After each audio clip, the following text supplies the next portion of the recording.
Hello दोस्तों, this is Ram. हम continue करेंगे उन्हीं क्लासेस को जो स्टार्ट की गई करंट अफेयर को लेके।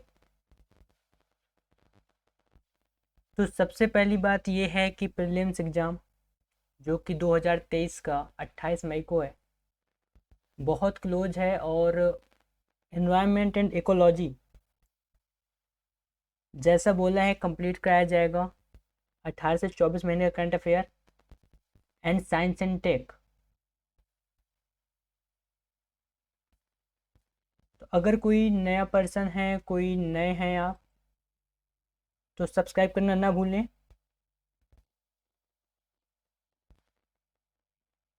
क्योंकि अगर आप इस अपॉर्चुनिटी से पीछे रहते हैं तो शायद बहुत कुछ खोएंगे। तो आज का जो टॉपिक है वो हमारा टॉपिक है क्लाइमेट चेंज पर आईपीसीसी की रिपोर्ट और क्रॉस डिपेंडेंसी इनिशिएटिव की रिपोर्ट। देखो, दोनों रिपोर्ट इम्पोर्टेंट क्यों हैं। इकोलॉजी और एनवायरनमेंट को जब आप जैसे क्लासेस कंटिन्यू आएंगी तो आपको लगेगा कि एनवायरनमेंट कम प्रॉब्लम ज़्यादा है। तो एनवायरनमेंट में प्रॉब्लम है, किस वजह से है, क्या फैक्टर्स हैं, और उन फैक्टर्स को आइडेंटिफाई करने वाली कौन कौन सी ऑर्गेनाइजेशंस हैं, और उन रिपोर्ट के बेसिस पर गवर्नमेंट के नेशनल लेवल पर या इंटरनेशनल लेवल पर कौन कौन से इनिशिएटिव चलाए जा रहे हैं। क्लियर है? तो इन चीज़ों पर नज़र बना कर रखना बहुत ज़रूरी हो जाता है। तो देखो, दोनों रिपोर्ट हम साथ में पढ़ने वाले हैं। रीजन क्या है? रीजन ये है कि जो क्रॉस डिपेंडेंसी इनिशिएटिव की रिपोर्ट है वो जो डाटा लेता है वो आईपीसीसी का डाटा लेता है। क्लियर है? तो आईपीसीसी के डाटा के बेसिस पर क्रॉस डिपेंडेंसी इनिशिएटिव अपनी रिपोर्ट जारी करता है। तो जो क्रॉस डिपेंडेंसी इनिशिएटिव है उसने अभी हाल ही में कहा है कि जो भारत के 9 राज्य हैं वो 9 राज्य सेफ नहीं है, संवेदनशील जोन में है, उनमें जोखिम है जलवायु परिवर्तन की वजह से। क्लियर है? ये मैं नहीं बोल रहा, ये क्रॉस डिपेंडेंसी इनिशिएटिव की रिपोर्ट बोल रही है। क्लियर है ये बात? तो क्रॉस डिपेंडेंसी इनिशिएटिव एक व्यावसायिक सलाहकार है जो जलवायु जोखिम में विशेषज्ञ है। तो ध्यान देना, ये एक स्पेशलिस्ट एजेंसी है, एक एडवाइजर एजेंसी है ये, जो एडवाइज करती है किसके डेटा के बेसिस पर? IPCC means inter panel on climate change, जिसका एस्टेब्लिशमेंट 1988 में हुआ था। इसके बारे में हम आगे जानेंगे। तो इतना अभी यहाँ जान लो कि 1988 में आईपीसीसी का गठन हुआ था। क्लियर है ये बात? तो इसने ग्रॉस डोमेस्टिक क्लाइमेट रिस्क पर एक रिपोर्ट जारी की है। इस रिपोर्ट के अनुसार जलवायु जोखिम का सामना करने वाले शीर्ष 50 प्रांत, जिनमें कौन कौन शामिल है? चाइना, अमेरिका और भारत। तो भारत के कितने राज्य शामिल किए हैं इन्होंने? 9 राज्य शामिल किए हैं, जिसे बोला गया है कि ये संवेदनशील हैं। तो इस बात को ध्यान देना है आपको कि कितने प्रांत शामिल हैं, कौन कौन से राज्य शामिल हैं। अगर अमेरिका के हैं, जैसे इसी रिपोर्ट ने बोला है कि अमेरिका के 5 राज्यों को इन्होंने चिन्हित किया है, चाइना के इन्होंने कुछ राज्यों को चिन्हित किया है, उसके अलावा इन्होंने पाकिस्तान को चिन्हित किया है, इंडोनेशिया को चिन्हित किया है। कि जो चिन्हित इनके द्वारा राज्य हैं, इनके द्वारा नेशंस हैं, ये आपको पता होने चाहिए। तो 9 भारतीय राज्य जलवायु जोखिमों के प्रति अधिक संवेदनशील हैं। वे पंजाब, उत्तर प्रदेश, महाराष्ट्र, राजस्थान, तमिलनाडु, गुजरात, केरला और असम हैं। तो आपको ये नाम याद रखने हैं कौन कौन से राज्य हैं जो क्लाइमेट को लेकर संवेदनशील हैं। देखो, क्वेश्चन यूपीएससी प्रीलिम्स में ऐसे नहीं पूछेगा। क्वेश्चन हो तो ये पूछेगा कि ये जो रिपोर्ट है ये डाटा क्या आईपीसीसी से लेता है या नहीं लेता है। क्वेश्चन वो ये पूछ सकता है कि कितने राज्यों को चिन्हित किया है इन्होंने। क्लियर है? क्वेश्चन ये पूछ सकता है कि सबसे ज़्यादा जोखिम में कौन सा स्टेट है तो है मुंबई, महाराष्ट्र का मुंबई। क्लियर है। चीन के 26 प्रांत चिन्हित किए गए हैं, भारत के 9 और अमेरिका के 5 प्रांत सबसे अधिक असुरक्षित बताए गए हैं। किसके द्वारा? इस रिपोर्ट के द्वारा। क्लियर है। तो अगर निष्कर्ष की बात करें तो चीन के सबसे संवेदनशील राज्य देश के पूर्वी और दक्षिणी हिस्से में है। यांगसी नदी, ये नदी अक्सर चर्चा में रहती है अपनी जैव विविधता को लेके, अपनी डाइवर्सिटी को लेके, अपनी वेजिटेशंस को लेके। और पर्ल नदियों के डेल्टा क्षेत्र भी अत्यधिक असुरक्षित बताए गए हैं। तो ये दोनों नदियां आपको याद रखनी है। खासकर यांगसी नदी है जो, आप इसके बारे में ज़्यादा पढ़ें, थोड़ा सा इसे एलिब्रेट करें, इसके बारे में और चीज़ें कलेक्ट करें कि इसकी वेजिटेशन कैसी है, यहाँ पर पाए जाने वाले जो एनिमल्स हैं वो कौन कौन से हैं। क्लियर है। अमेरिका, चीन और भारत के अलावा अन्य देश जो अत्यधिक असुरक्षित हैं वो है पाकिस्तान, ब्राज़ील और इंडोनेशिया। तो इन स्टेट को भी रिपोर्ट ने चिन्हित किया है। और यह रिपोर्ट 8 जलवायु परिवर्तन खतरों के आधार पर रैंक तय करती है। तो जो 8 फैक्टर हैं उनके बेसिस पर यह तय किया जाता है इस रिपोर्ट के द्वारा कि कौन कौन से स्टेट या कौन कौन से प्रांत या कौन कौन सी कंट्रीज जोखिम में हैं, खतरे में हैं या नहीं है। तो जैसे तटीय बाढ़ को लेकर के एक कारक है, नदी और सतह बाढ़, मिट्टी की आवाजाही, जंगल की आग, अत्यधिक गर्मी और अत्यधिक हवा। ये कुछ फैक्टर्स हैं जिनके बेसिस पर स्टेट की, जिनके बेसिस पर कंट्रीज की रैंकिंग तय होती है। और उस रैंकिंग के बेसिस पे ही बताया जाता है कि कौन कौन से स्टेट जोखिम में हैं। क्लियर है क्या ये बात? क्लियर है।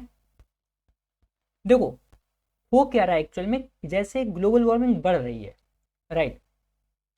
तो ग्लोबल वार्मिंग बढ़ने से मैटर क्या है, ग्लेशियर्स मेल्ट हो रहे हैं। ग्लेशियर मेल्ट होने की वजह से जो ओशन लेवल है, ओशनिक लेवल है वो इंक्रीज कर रहा है। तो ओशनिक लेवल जब इंक्रीज करेगा तो अगर सपोज करिए अगर ओशन लेवल इंक्रीज कर गया तो इंडिया के जो कोस्टल वाले स्टेट हैं या जो कोस्ट से लगे हुए सिटीज हैं वो क्या होना चालू हो जाएंगी, डूबना चालू हो जाएंगी। क्या बात क्लियर हो रही है? तो ऐसे किसी भी अगर राज्य को देखेंगे या किसी भी कंट्री को देखेंगे या किसी भी कॉन्टिनेंट को देखेंगे जो ओशन के कोस्ट पे बने हुए हैं, जो ओशन के कोस्ट पे बसे हुए हैं, तो आप कह सकते हैं वो सब के सब खतरे में है। अगर ओशनिक लेवल बढ़ा तो एक नहीं डूबेगा। क्लियर है क्या? क्लियर है ये बात? आगे बढ़े। तो क्रॉस डिपेंडेंसी इनिशिएटिव ने आईपीसीसी द्वारा उपलब्ध कराए गए आंकड़ों के आधार पर एक उच्च उत्सर्जन परिदृश्य तैयार किया है। तो जो क्रॉस डिपेंडेंसी इनिशिएटिव है, सीडीआई है, वो डाटा किससे लेती है? आईपीसीसी से। तो आईपीसीसी और सीडीआई को कॉम्बैट करके पढ़ना बहुत जरूरी हो जाता है। इसने पूर्व औद्योगिक तापमान की तुलना में तापमान में वैश्विक वृद्धि को 3 डिग्री सेल्सियस तय किया है। अब यहाँ पे दो बातें बहुत इंपॉर्टेंट हो जाती हैं कि पहला, पूर्व औद्योगिक तापमान क्या है। यह पूर्व औद्योगिक जो एक एरा है वो कहाँ से कहाँ तक लेंगे आप? तो 1850 से लेकर के 1900 तक के एरा को क्या बोलते हैं? Pre industrial era. देखो जो बात यहाँ मेंशन नहीं है मैं उन बातों को मेंशन कर रहा हूँ, तो नोट डाउन कर लें। ये बातें कभी कभी एग्जाम में ऑप्शंस में जब आती हैं तो पता नहीं चलता, बस ये होता है कि हाँ पढ़ा तो है कहीं। तो इन बातों को याद रखना बहुत ज़रूरी है। तो जो प्री इंडस्ट्रियल एरा है वो कहाँ से कहाँ तक है? 1850 से लेकर 1900 यानी 1850 से 1900 तक का जो एरा है उसे प्री इंडस्ट्रियल एरा बोलते हैं। ये बेस लाइन है जिसके बेसिस पे ये सारी चीज़ें तय होती हैं। क्लियर है क्या ये? अब देखो उन्होंने क्या कहा, 3 डिग्री। तो एक बात यहाँ पे ध्यान देना, पेरिस एग्रीमेंट में हम लोगों ने कुछ बातें बोली थी, बात समझ में आ रही है? उसके बाद क्योटो प्रोटोकॉल हुआ था। तो इन बातों को आपको ध्यान रखना है कि जो है अगर 3 डिग्री की अगर यहाँ पर बात आई है, तो जब जिस टाइम पे ग्लोबल वार्मिंग 3 डिग्री बढ़ जाएगा ना, तो ये समझ लेना जो भी कार्बन स्टॉक पड़ा हुआ है एनवायरनमेंट के अंदर, वो अपने आप इमिट होने लग जाएगा। अगर नाइट्रोजन डाइऑक्साइड कहीं पर ओशन के अंदर दबी हुई है, तो नाइट्रोजन डाइऑक्साइड अपने आप बाहर आएगी। क्या बात समझ में आ रही है? तो यानी कार्बन स्टॉक क्या हो जाएगा, कार्बन स्टॉक कार्बन इमिशन में चेंज हो जाएगा। तो ग्लोबल वार्मिंग एक अपने चरम पर पहुंचेगी उस टाइम पर। और अगर ग्लोबल वार्मिंग चरम पर पहुंचती है, अगर टेम्परेचर इंक्रीज होता है, तो आपको कंसिक्वेंसेस रटने नहीं है, कंसिक्वेंसेस अपने आप निकल के आएंगे। आपको अंडरस्टैंडिंग चाहिए कि भाई ओशन लेवल बढ़ेगा, क्यों बढ़ेगा, क्योंकि जो ग्लेशियर्स हैं वो मेल्ट होंगे, एग्रीकल्चर पर इम्पैक्ट आएगा। टेम्परेचर बढ़ेगा तो जो है बीमारियां बढ़ेंगी, क्यों, जैसे फॉर एग्जांपल ले लो, मॉस्किटो बढ़ेंगे, मच्छर बढ़ेंगे तो मलेरिया बढ़ेगा, तो so many types of disease increase होंगी। तो तबाही के अलावा कुछ नहीं होने वाला अगर यहाँ से देखेंगे तो अब ये आईपीसीसी है क्या, मैंने जैसे बताया 1988 में से स्टेबल किया गया, डब्ल्यूएमओ और यूएनईपी को मिलाकर इसे बनाया गया था। तो इसे बोलते क्या है, जलवायु परिवर्तन पर अंतर सरकारी पैनल, यानी inter panel on climate change. Clear है? तो फुल फॉर्म लिख लें। तो आईपीसीसी की स्थापना संयुक्त राष्ट्र पर्यावरण कार्यक्रम यूएनईपी और विश्व मौसम विज्ञान यानी वर्ल्ड मेट्रोलॉजिकल ऑर्गेनाइजेशन द्वारा 1988 में की गई थी।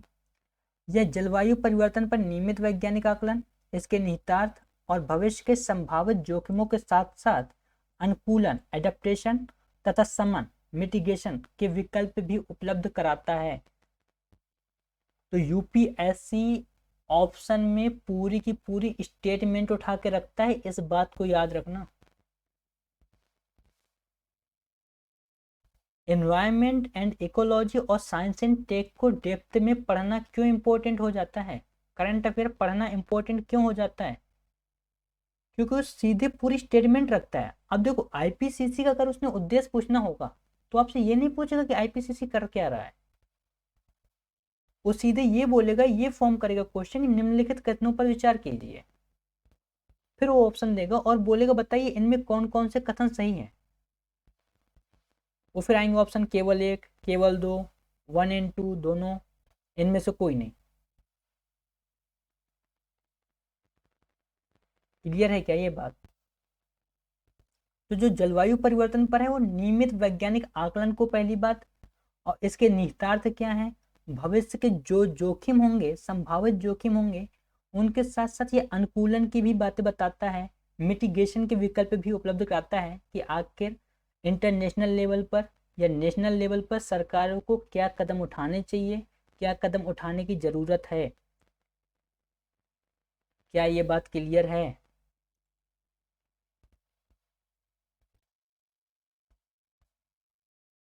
क्या ये बात क्लियर है? तो इस बात को गौर करें, ध्यान रखें।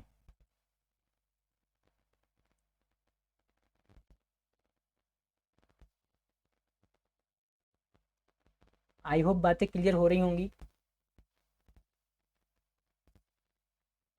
क्या क्लियर हो रही हैं? चलिए, तो आईपीसीसी आकलन जलवायु संबंधी नीतियों को विकसित करने हेतु सभी स्तरों पर सरकारों के लिए वैज्ञानिक आधार प्रदान करते हैं, और वे संयुक्त राष्ट्र जलवायु सम्मेलन, जलवायु परिवर्तन पर संयुक्त राष्ट्र फ्रेमवर्क यानी यूएनएफसीसीसी में इस पर परिचर्चा करते हैं कि ये जो रिपोर्ट बनाता है आईपीसीसी, उसकी परिचर्चा कहाँ होती है, यूएनएफसीसीसी यानी United nation framework convention on climate change. तो आईपीसीसी आकलन की रिपोर्ट कहती क्या है? तो आकलन रिपोर्ट कह रही है कि जो कि पहली बार वर्ष 1990 में सामने आई थी, पृथ्वी की जलवायु की स्थिति का सबसे व्यापक मूल्यांकन है ये, प्रत्येक 7 वर्षों में। अब इस बात को याद रखना कि जो आईपीसीसी की मूल्यांकन रिपोर्ट आती है वो प्रत्येक 7 वर्ष में आती है, 7 ईयर में। क्लियर है क्या ये बात? तो बदलती जलवायु को लेकर एक समान समझ विकसित करने हेतु सैकड़ों विशेषज्ञ प्रासंगिक प्रकाशित वैज्ञानिक जानकारी के हर उपलब्ध स्रोत का अध्ययन करते हैं। अब अगर इसमें देखेंगे, ये जो ग्राफ शो कर रहा है, ये पता है ये क्या ग्राफ शो कर रहा है? ये C1 to C8, ये C1 to C8 पाथ हैं, इनके द्वारा सुझाए गए पाथ, इन्होंने जो अपने सुझाव में दिया है कि भाई अगर आप इतना इतना करके चलोगे तो आप C1 के टारगेट को पूरा कर जाओगे, अगर उसके बाद इतना करोगे तो C2 के टारगेट को पूरा कर जाओगे। क्लियर है? तो इन्होंने ईयर दे रखे हैं कि C1 को आपको कितने दिनों में पूरा करना है। अगर आप कामयाब होते हो इसे पूरा करने में तो आप ग्लोबल वार्मिंग को डिक्रीज कर सकते हो। क्लियर है क्या ये बात? तो अन्य 4 मूल्यांकन रिपोर्ट हैं जो वो पहले ही 1995, फिर 2001, फिर 2007, फिर 2015 में प्रकाशित हुई। जो अभी आई रिसेंटली वो कब आई होगी? अगर 2015 में आई थी तो यानी 7 साल बाद, यानी 2022 में। तो रटने की नीड ही नहीं है, केवल आपको इतना याद रखना है कि जो आईपीसीसी की रिपोर्ट है वो 7 सालों में जारी होती है। क्लियर है? ये रिपोर्ट जलवायु परिवर्तन के प्रति वैश्विक प्रतिक्रिया का आधार है। प्रत्येक मूल्यांकन रिपोर्ट में पिछली रिपोर्ट के काम पर अधिक सबूत, सूचना और डेटा एकत्रित किया जाता है। तो जो बैक रिपोर्ट आती है उसे एनालाइज किया जाता है और उसके बेसिस पर जो एविडेंसेस हैं, जो इन्फॉर्मेशन है, जो डेटा है वो और एक्सटेंड लेवल पे लेके आया जाता है ताकि जलवायु परिवर्तन और उसके प्रभावों के विषय में अधिक स्पष्टता, निश्चितता और नए साक्ष्य मौजूद हों। इन्हीं वार्ताओं ने पेरिस समझौते और क्योटो प्रोटोकॉल को जन्म दिया था। क्लियर है? पेरिस समझौता 2015 में कुछ हम लोग बोल के आए थे, उनके लिए जैसे उज्ज्वला जैसी योजनाएं आई देश के अंदर, उन टारगेट को पूरा करने के लिए हम लोगों ने रिन्यूएबल एनर्जी पे काम करना चालू किया। उन टारगेट को पूरा करने के लिए हम लोगों ने सोलर एनर्जी पे काम करना चालू किया, हम लोगों ने विंड एनर्जी पे काम करना चालू किया। तो ये जो काम हो रहे हैं ना, एनर्जी को लेकर के अलग अलग अनदर ऑप्शंस ढूंढे जा रहे हैं, तो इसी वजह से ढूंढे जा रहे हैं ताकि हमने जो बातें, जो प्रॉमिसेस इन एग्रीमेंट्स में किए हैं उन्हें पूरा किया जा सके। क्लियर है? तो 5वीं आकलन रिपोर्ट के आधार पर पेरिस समझौते पर वार्ता हुई थी। आकलन रिपोर्ट वैज्ञानिकों के निम्नलिखित 3 कार्यकारी समूहों द्वारा तैयार की जाती है। अब वो कार्यकारी समूह है कौन कौन से? पहला, दूसरा और कार्यकारी समूह तीसरा। पहला कार्यकारी समूह क्या कहता है? जलवायु परिवर्तन के वैज्ञानिक आधार से संबंधित है। जो क्लाइमेट चेंज हो रहा है उसका साइंटिफिक बेस क्या है? तो कार्यकारी 1 का काम है ये, जो इसमें रिसर्चर्स होंगे, जो इसमें विशेषज्ञ होंगे, जो इसके स्पेशलिस्ट होंगे, वो साइंटिफिक डेटा को कलेक्ट करेंगे। दूसरा ग्रुप क्या करेगा? अब उनसे जो इम्पैक्ट होने वाला है, जो प्रभाव होने वाला है, जो कमजोरियां निकलेंगी, जो अनुकूलन के मुद्दे होंगे, उनको देखता है। तीसरा ग्रुप क्या करेगा? जलवायु परिवर्तन से निपटने के लिए की जा सकने वाली कार्रवाइयों से संबंधित, यानी कि जो थर्ड ग्रुप है वो मिटिगेशन को बताएगा कि आपको कौन कौन से कदम उठाने चाहिए। क्लियर है क्या? क्लियर है? चलिए, हाल ही में संयुक्त राष्ट्र के जलवायु विज्ञान निकाय जलवायु परिवर्तन पर अंतर सरकारी पैनल आईपीसीसी ने अपनी 6ठी रिपोर्ट जारी की है। 6ठी रिपोर्ट का कौन सा भाग? तीसरा भाग। तो ये भी याद रखना है कि कौन सा भाग आया है। दूसरा भाग कब आया था? मार्च 2022 में आया था। क्लियर है? तो जलवायु परिवर्तन के प्रभावों, जोखिमों और कमजोरियों का अनुकूलन विकल्पों से संबंधित था। पहला भाग वर्ष 2021 में आया था जो जलवायु परिवर्तन के भौतिक विज्ञान से संबंधित था। इसमें यह बताया गया था कि वर्ष 2040 से पहले, टारगेट याद रखना, 2040 से पहले वैश्विक तापमान में 1.5 डिग्री सेंटीग्रेड की वृद्धि होने की संभावना है। तो जो पहला पार्ट आया था IPCC की रिपोर्ट का, 6 रिपोर्ट का जो पहला पार्ट आया था वो 2021 में, उसमें कहा गया था कि 2040 से पहले 1.5 डिग्री सेंटीग्रेड की वृद्धि हो सकती है तापमान में। तो अगर निष्कर्ष की बात करें तो ग्रीन हाउस गैस उत्सर्जन की बात करें तो 2019 में वैश्विक शुद्ध मानव जनित का मतलब होता है जो हम लोग इमिट कर रहे हैं, तो green house gas 59 gigaton carbon dioxide समकक्ष था। तो उस टाइम पे 2019 में कितना था, 59 गीगाटन था। 1990 की तुलना में 54% अधिक था, 54% इंक्रीज कर गया। अभी जैसी क्लास आगे और आएंगी तो मैं बहुत सारी रिपोर्ट्स आपको पढ़नी होंगी, तो जो रिपोर्ट्स हम कराएंगे तो उनमें से कई ऐसी रिपोर्ट्स कराएंगे कि उनमें आपको देखने को मिलेगा कि जो हम इमिशन 100 सालों में नहीं कर पाए थे, उन इमिशंस के टारगेट को हमने 10 सालों में पूरा कर दिया। सोचिए बात को, कितना इमिशन कर रहे हैं हम लोग। तो शुद्ध उत्सर्जन से तात्पर्य क्या है, दुनिया के जंगलों और महासागरों द्वारा अवशोषित किए गए उत्सर्जन में कटौती के बाद होने वाले उत्सर्जन, यानी कि जो हमारे कार्बन स्टॉक के रिसोर्सेस हैं, जैसे ओशन क्या करता है, कंज्यूम करता है, एनवायरनमेंट क्या कर रहा है, कंज्यूम कर रहा है, हमारे पेड़ पौधे क्या कर रहे हैं, वेजिटेशंस क्या कर रहे हैं, कंज्यूम कर रहे हैं। लेकिन ये जो हमारा टोटल कार्बन स्टॉक है, इस कार्बन स्टॉक के बावजूद हम लोग कितना इमिट कर रहे हैं, वो क्या होगा, वो होगा शुद्ध उत्सर्जन। क्लियर है।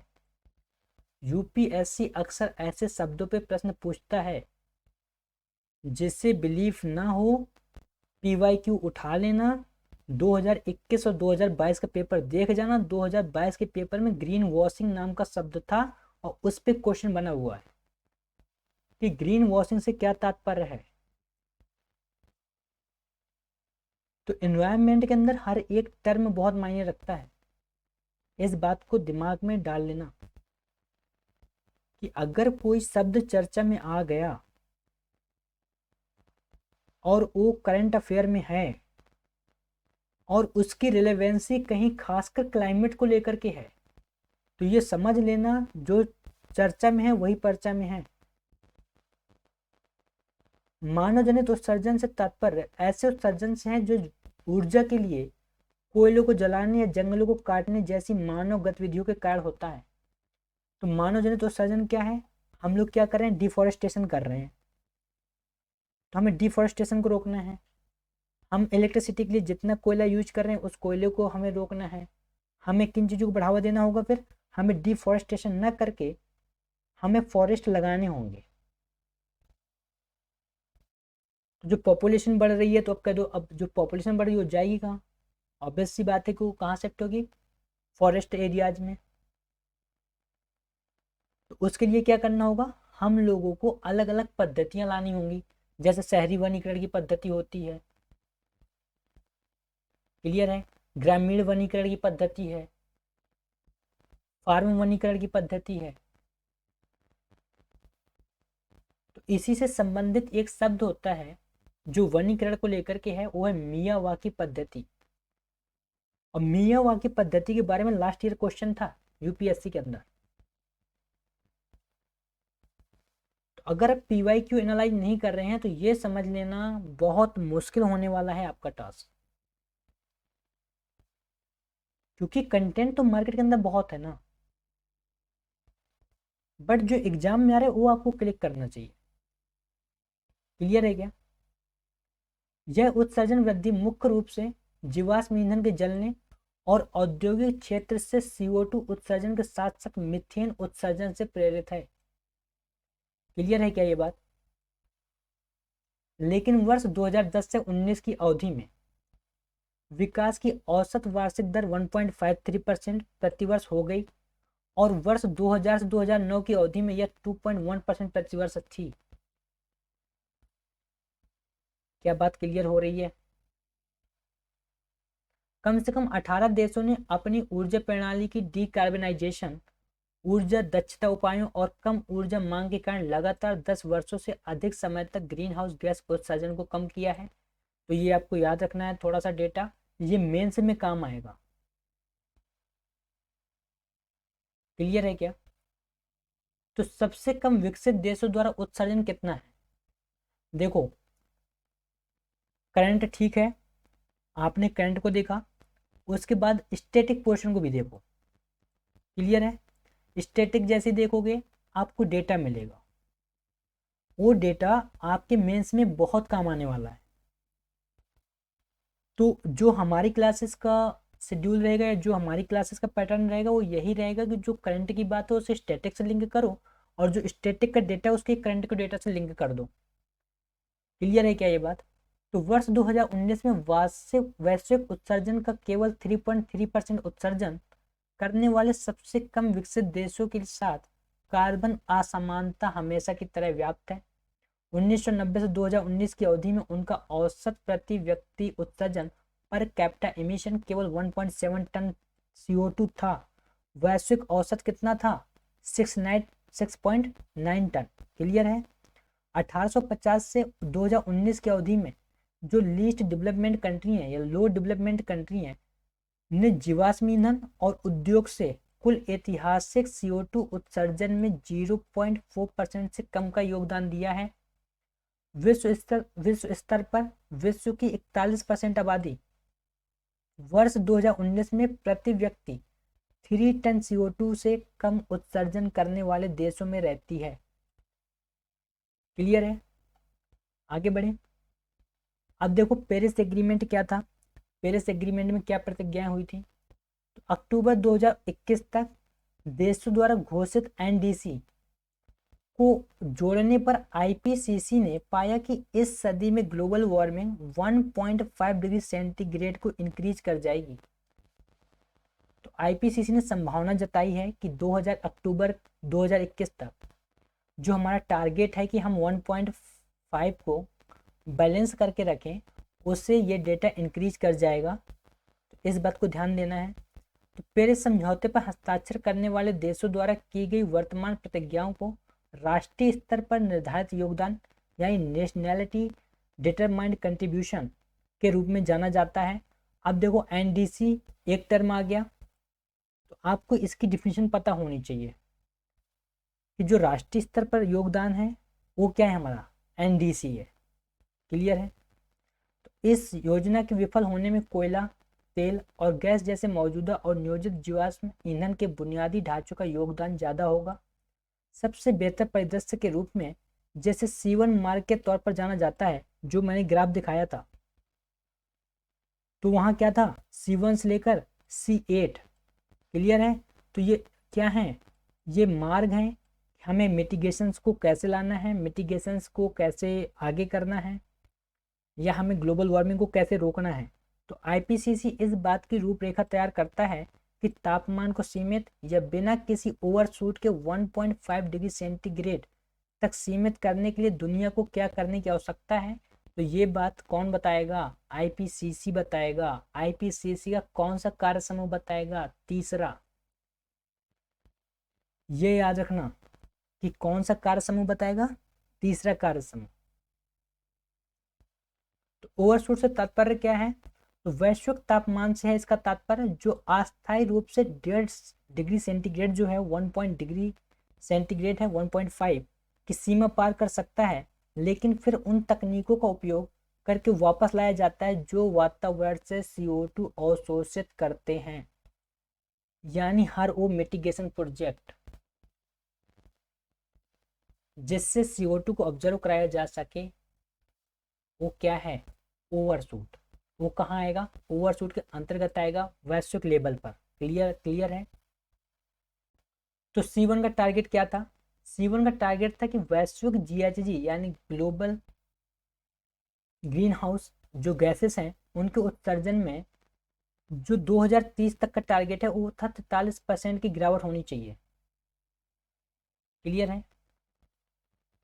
तो जो ग्रीन हाउस गैसेस का उत्सर्जन है वैश्विक लेवल पर, वो C1 मार्ग के थ्रू क्या है, 2030 तक का डाटा है, 2030 तक का टारगेट है कि 43% की क्या होनी चाहिए, गिरावट होनी चाहिए। तो जब भी आप कभी समाधान लिखें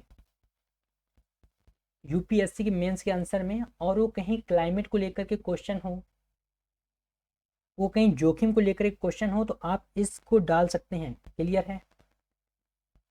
तो कम उत्सर्जन प्रौद्योगिकियाँ क्या क्या हैं? तो सिंपल सी बात है कि हमें जो ऊर्जा भवन है, परिवहन है, भूमि है, अन्य क्षेत्र हैं जहाँ से सिस्टम ट्रांसफॉर्मेशन की आवश्यकता है, जहाँ से उत्सर्जन हो रहा है, उन चीज़ों को क्या करें, सस्ती कीमत पर समाधान उपलब्ध कराना शामिल होगा। कम उत्सर्जन प्रौद्योगिकियों की लागत में वर्ष 2010 से लगातार गिरावट आई है, तो इन्हें क्या करना है भाई, बढ़ाना पड़ेगा। क्लियर है? हमें उन फ्यूल्स की ओर जाना पड़ेगा जहाँ से इमिशंस हम रोक सकें। तो हमने क्या किया है, सौर ऊर्जा में 85% का हमने कंट्रीब्यूशन किया है, पवन ऊर्जा में हमने 55% का कंट्रीब्यूशन किया है, लिथियम आयन बैटरी में 85% का कंट्रीब्यूशन किया है। क्लियर है क्या? क्लियर है? तो जो हम कंट्रीब्यूशन कर रहे थे उनमें क्या हुआ है, इन चीज़ों की गिरावट आई है, तो हमें क्या करना होगा, हमें इन चीज़ों को बढ़ावा देना होगा।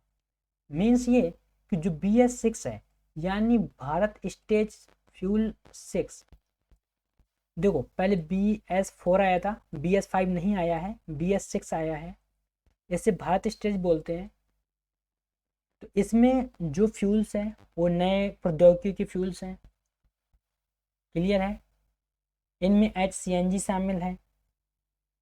तो एक बात हमेशा ध्यान देना कि अगर कोई न्यू टेक्नोलॉजी आती है तो न्यू टेक्नोलॉजी आपके हिसाब से क्या होगी, देखो इफ़िशिएंटली तो होगी, आपको क्या देगी, आपको वहाँ पे तार्किकता के साथ देखना पड़ेगा कि आउटपुट कैसा है। क्लियर है? तो उनकी तैनाती या उपयोग वर्ष 2010 के बाद से कई गुना बढ़ गया है, अर्थात सौर ऊर्जा के लिए 10 गुना तथा इलेक्ट्रिक वाहनों के लिए 100 गुना। ऊर्जा क्षेत्र में जीवाश्म ईंधन के उपयोग को कम करना, औद्योगिक क्षेत्र में मांग प्रबंधन और ऊर्जा दक्षता तथा भवनों के निर्माण में पर्याप्तता एवं दक्षता के सिद्धांतों को अपनाना समाधानों में से एक है। तो हमें इन चीज़ों को अपनाना चाहिए, इन मिटिगेशन के थ्रू आगे जाना चाहिए, हमें सोलर सिस्टम को बढ़ावा देना चाहिए, हमें पवन जो हमारा एयर एनर्जी है उससे बढ़ावा देना चाहिए। क्लियर है?